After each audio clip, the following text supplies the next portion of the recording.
Hi, my name's Lorraine Brown. Thanks for joining me.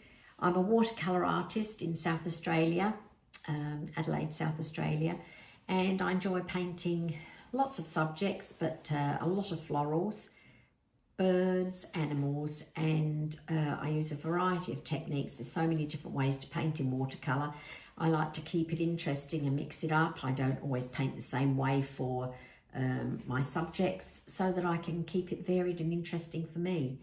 So today I'm going to be painting from this beautiful vase of red Christmas gladioli. So let's see how we go. I'm going to use some new colours today because when I paint in watercolour as frequently as I do, I have to find ways of keeping it interesting for me. So I'm always looking for different colour combinations, colours that maybe I haven't used before, or brand new ones, or ones that I haven't used for a long time. And I've recently been experimenting with some Holbein paints, and I've just received a few new colours, and I'd like to put those through the paces today. So I'm going to do a little bit of practice with some swatching of the colours here, so that I've already made my choices before I get going with the painting. That way then, if I've made any really bad ones, I can leave those out. Because I don't have these new colours in my palette, I've got a plastic platter, clear plastic platter thing here that fits quite nicely over my palette, so I can squeeze my new colours out on here.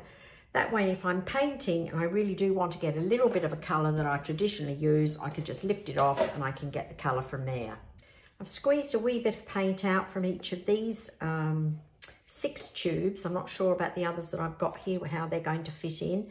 So I'm just going to have a little play with these on this scrap piece of paper and just see what it is I can get.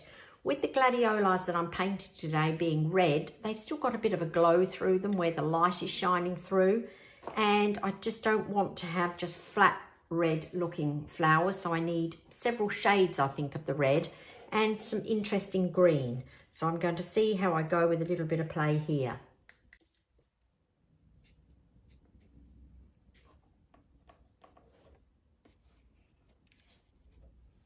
So a little bit of yellow down, just to give a wee bit of glow underneath.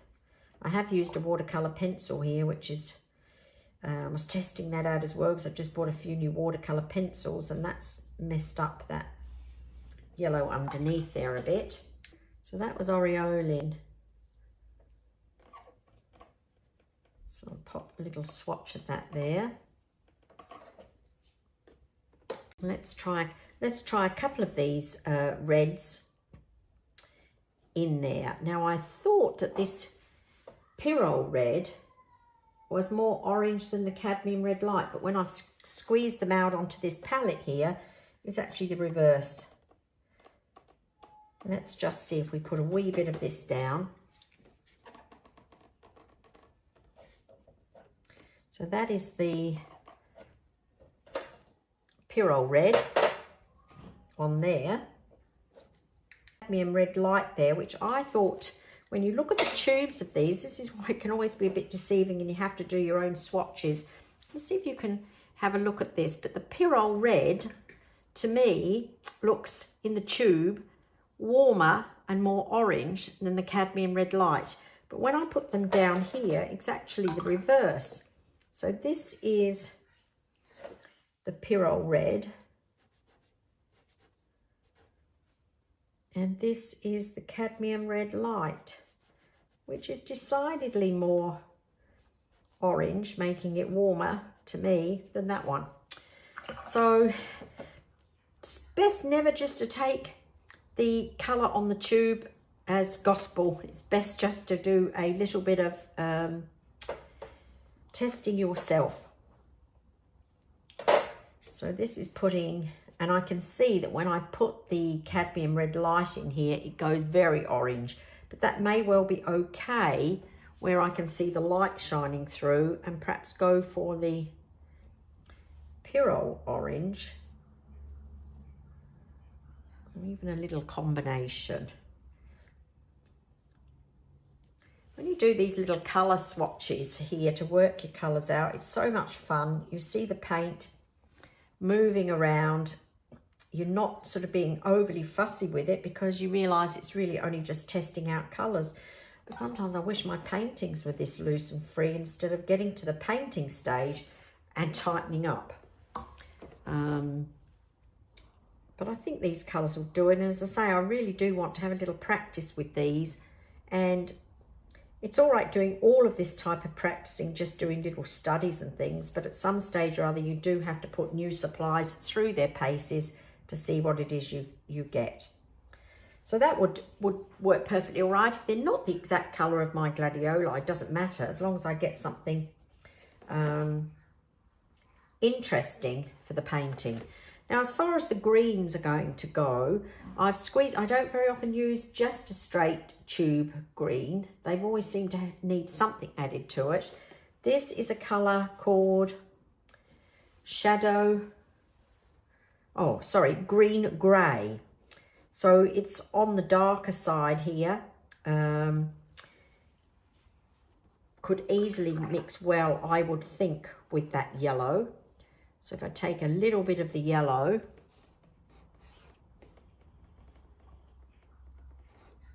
and put a bit of this green with it, I'll have a look and see what it is that happens. It's a little opaque, so I would have to be mindful of using it a little bit watery. And then, of course, I always see these Gladioli stems having a fair bit of cooler looking green. So adding blue could well do that. Keep it all looking a bit interesting. What would that look like just with the blue and the yellow? Is it going to do it? I think that could look quite good. So I think I've got enough variety for the green stems and leaves.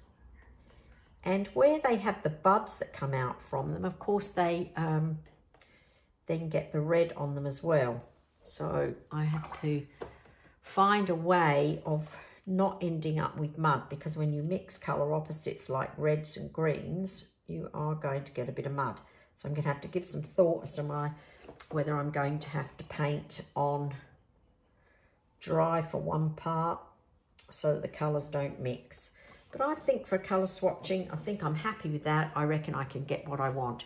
The little stamen bits in the middle here may well use masking fluid, or, yeah, they're just such tiny little dots, whether you could just keep enough light on the paper to be able to get that colour in afterwards.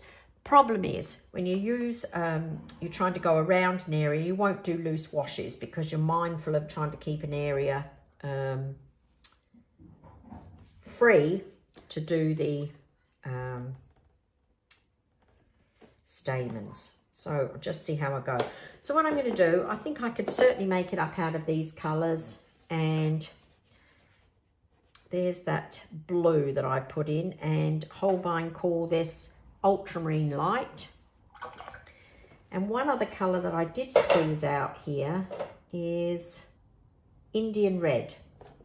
I've never used Indian red in my life, I don't think, and so I fancy trying something different. It's very much a burnt sienna looking colour, but maybe if that were to be mixed with the red, perhaps this Pyrrol Red,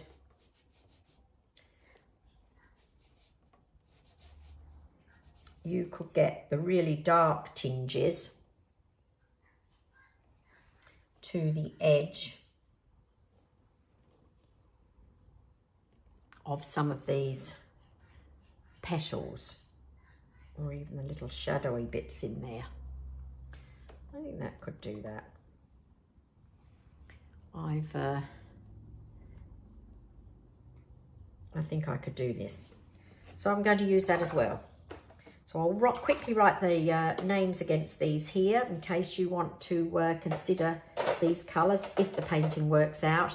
Then I'm going to be painting on a half sheet, and it's Saunders Waterford 425 GSM, which is my preferred one because I don't have to stretch it and it stays reasonably flat. I'm going to use just the regular colour, which is this sort of creamy colour, because there's no white in these flowers, so it doesn't really matter about the paper. With these colour choices here, I'm not going to do it in the vase. I'm going to do it just as a loose floral, so they're sort of growing. And I'm not going to talk while I do this particular video. I'm just going to have some fun and see if I can turn these paints into a painting. So I'll just clean up here and get everything ready, and then I'll get straight into my painting. So I have my half sheet taped up on my board, just with regular masking tape. I have some extra paint squeezed out on my palette and changed my water, so I'm sort of ready to go. I'm going to think about a little bit of composition on this before I start painting, rather than just paint without any drawing, simply because I have got red and green to mix together, and I obviously do want to end up with some red flowers and not just totally greyed down flowers. So I'm going to quickly just make up a little composition, start the painting, and if I've got something I can stop and talk to you, I'll get back and do some talking. But if not, this will be a demo of just watching how maybe I can pull all of this together. So I've done a quick sketch, probably a lot more drawing than I might usually do for flowers. However, when you're painting and you're doing a video too, sometimes it's good to have a few guidelines. People can see where you're going. Other times it's simply because it suits the type of painting that I'm doing. And as I said, because these have got red and green mixed together, I want to find a way of making sure I keep my colours separate. I'm going to use a wee bit of masking fluid here. I've dipped a tiny brush into some soap, and I just want to put a couple of little strokes. I'm looking over to where I've just placed this vase of Gladioli, and I just want to put a couple of marks down, hopefully in the right spot here, just that I'll be able to turn into some yellow stamens. We don't have too much showing anyway, so a tiny bit there. Let's see, this one I've done another open one over here, so that could perhaps have a little bit of retained white of the paper when I put the red down, so that I can put some yellow in there. I'm going to actually be doing a bit of a yellow underpainting on these anyway. I could have painted the yellow, then masked out. That would have been another way of doing it, but I hadn't thought about that until I was speaking, so I'll have to do it this way. So I've got a few in there, a few in there. I'm just wondering if I could just creep a couple of little marks here and there. And you could always turn them into red afterwards if they don't suit where you've put them. But if you don't put something down in the first place, you haven't got that option of saving the white of the paper. So that's just all the masking I'm going to do. So by the time I've cleaned off my brush, that will be dry and I can start painting.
paper, things do look a bit ugly.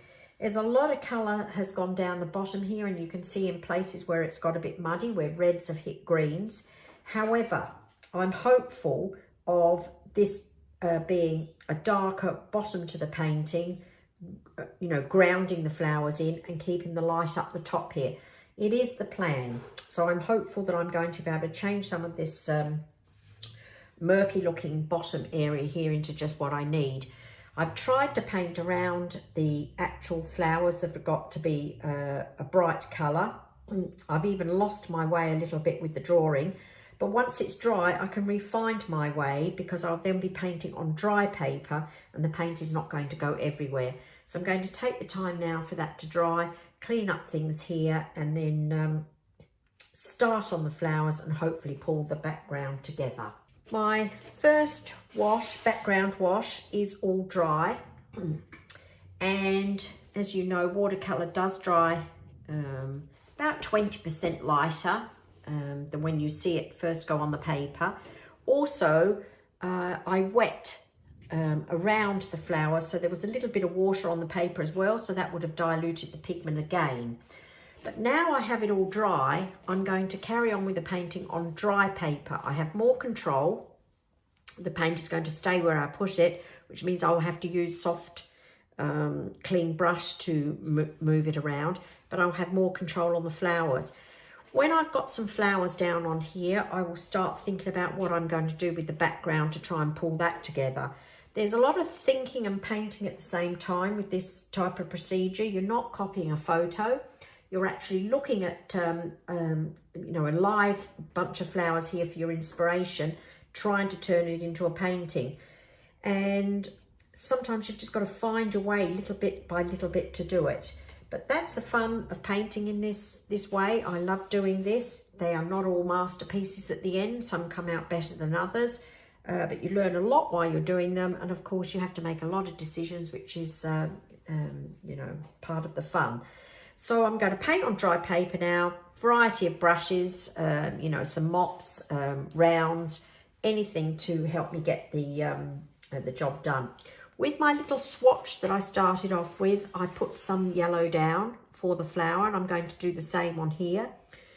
And I'm going to try and start with a flower that's not quite so important, maybe this little one up here, to find my way, so that perhaps by the time I get down to these feature flowers down the bottom, I may be a little bit more proficient at doing them.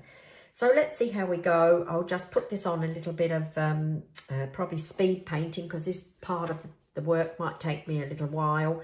You can put it on faster if you like, or you can watch it at the speed that I've set it, and I'll get back to you when I've got something to say.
I've pushed this painting as far as I think I can go, and quite happy with the focus of the flowers in the middle, and decorated the background and indicated more going on with more gladiolis in the distance. So the only thing I have to do now is take off the masking fluid and just paint those little centres.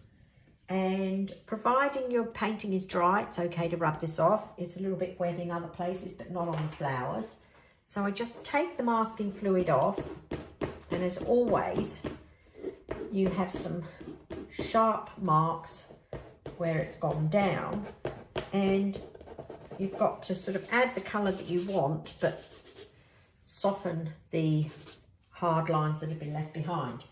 So doing this probably with a small brush for this, and I would rather have used a slightly warmer yellow than the Aureoli that was on here. So I'm just going to dip into this palette underneath my colours that I had been using. So this is out of my regular palette. This is a much warmer yellow, sort of like a cadmium yellow. I think this is a Da Vinci paint. And I'm going to just do these little centres. Actually, on closer inspection, they're actually white, or really just a very pale yellow. So here's a bit of a lemon yellow. I guess I could have used the Aureoli in the end. And I'll just make these a wee bit smaller.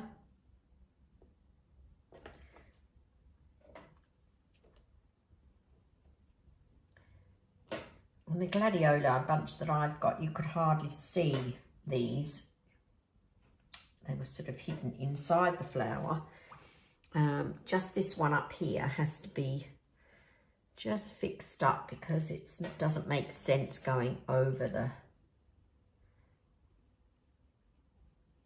bottom of the flower there.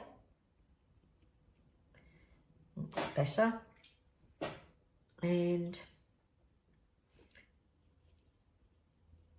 I think that might be enough colour. Yeah, I'm going to leave it at that.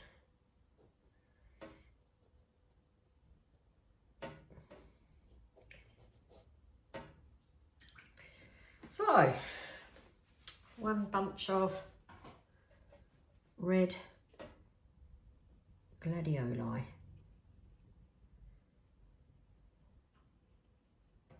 So that was some fun.